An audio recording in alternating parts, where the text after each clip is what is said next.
Hey everyone, you can call me Lucas, and welcome to this new video.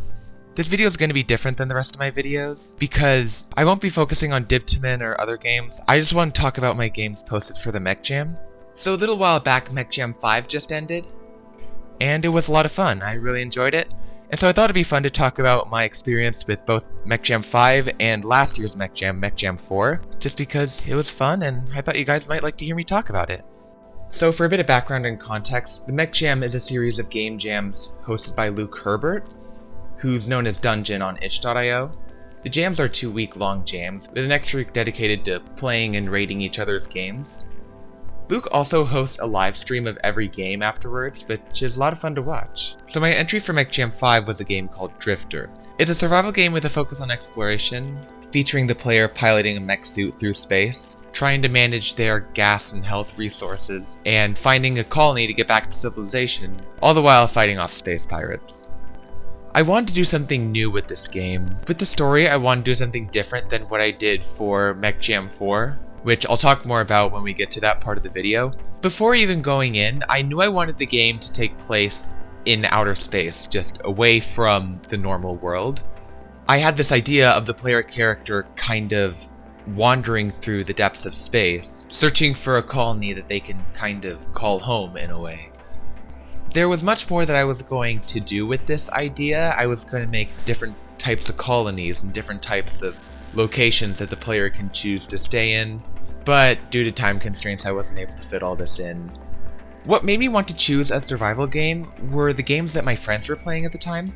They were really into a lot of these randomly generated survival games. They were into like Minecraft and Muck and those types of games, and I was kind of watching that and thinking, maybe I could try making a game like that for myself. It's a genre I've never done before. I've never used random generation for games, and I've never made a survival type of game before, but I wanted to challenge myself and make this my game for the MechJam.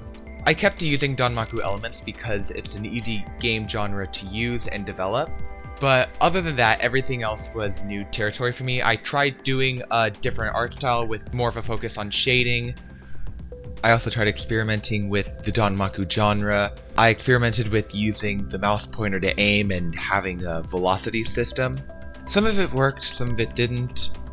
I did end up getting busy a lot with life, but it was still a fun time and I'm glad I got to be a part of it. So once I submitted it and everybody started to vote on it, a lot of people noted that they really liked the atmosphere and aesthetic of the game. I really enjoyed designing the UI. I tried to make it look like a sci-fi UI that you'd see in the cockpit of an actual mech suit. A lot of the aesthetic was also thanks to the music. Super thankful that my friend Raiju was able to help me out with the music again. You're really awesome, dude. And they also liked the exploration of the game. I feel like the exploration was possibly the best part of the game. I feel like the dark atmosphere and just the kind of wandering and eventually starting to understand where locations are, that part of the game was a huge high point. On the other hand though, there were quite a few parts that didn't land as well. The difficulty was really unfair, mostly with a lot of mechanics working against each other. One thing that many people brought up is that they didn't like the way you could shoot and destroy collectibles. I initially added this mechanic just because I thought it would make for a fun challenge, and I also didn't want the player to be able to just shoot blindly into the enemy. I wanted them to kind of think about where they're aiming and think about what they're doing, but it doesn't really work well in a Danmaku. If there was less bullets and the player would be allowed to look around without being punished, it would be one thing, but it didn't really work well in a Danmaku setting. There was too much to focus on all at once, and it did make the experience more punishing than challenging. People also noted that it was way too difficult to play a Danmaku with a velocity mechanic. I initially added said mechanic to make it feel more like you were drifting through space and you were trying to move along with the vacuum that is outer space.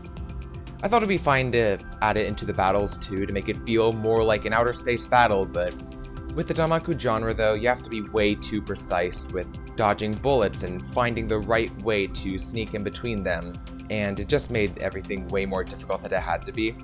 especially when people were trying to pay attention to themselves as well as where they were aiming so they wouldn't shoot the collectibles. It was just some mechanics that didn't really work very well. Overall though, I am glad I made it. Drifter was definitely a very experimental game. I wanted to try out quite a few things and see how they worked out. I probably won't make a Drifter game specifically, but I do want to return to Drifter's mechanics with an overworld and Danmaku battles, maybe in some other game in the future, but I'm probably not going to return to Drifter anytime soon, unless people want an update where I fix some of the issues present in the MechJam version. I might just leave it be. It was still a lot of fun to make though, and yeah, I had a good time. I also thought it might be good to talk about my game I submitted for MechJam IV.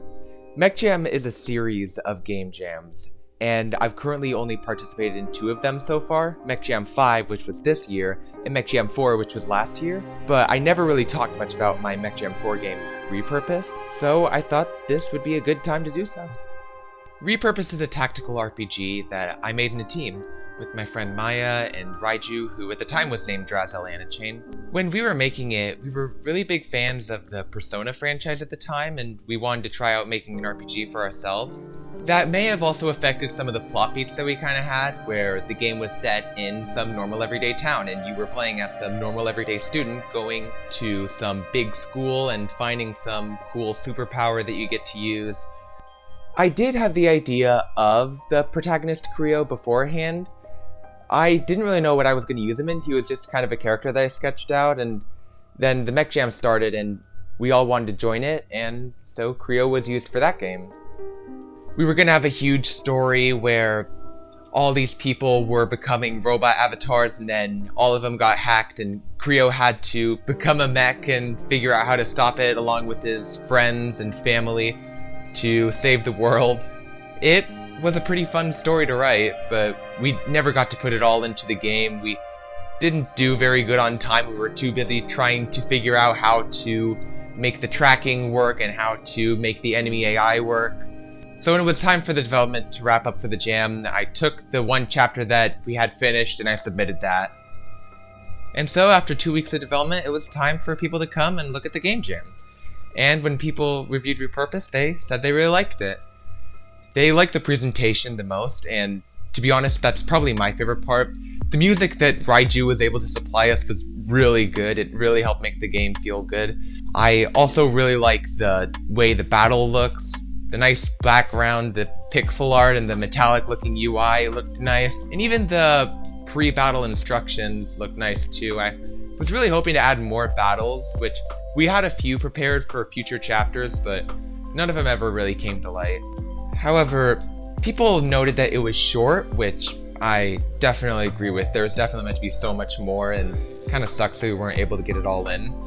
And that it was unclear, and that I can understand. I didn't code the game the same way many other tactical RPGs are coded, mostly because I didn't know how. I was pretty inexperienced, and it was the first of its kind that I really ever made. And so there were many things that I tended to do differently. In order to hit the opponent, you wouldn't hover over them and click attack. You'd have to go to a tile next to them and click attack, which many people found a little bit odd. And the game was also pretty confusing because it didn't give you any instruction on what you were supposed to do. It did give a little blurb of what you were doing in the story, but it never really did much to tell you how to mechanize or how to attack enemies or where you should be going, and so that made the experience much more confusing than I intended it to be. So the question kind of stands, what do I think about REPURPOSE a year later? I think it was fun to make. I definitely like to experiment with new genres, especially for the MechJam. But there is still a good chunk that I wish I could redo. I wish I could redo how the dialogue sprites were drawn and how some of the UI looked. I wish I was able to go back and add that second chapter, even though I probably wouldn't have had too much time for it. I also feel like I needed to better prioritize when doing a new experiment with the game. I feel like I really shouldn't try to cram a huge story into there when I don't even know how the gameplay is going to turn out.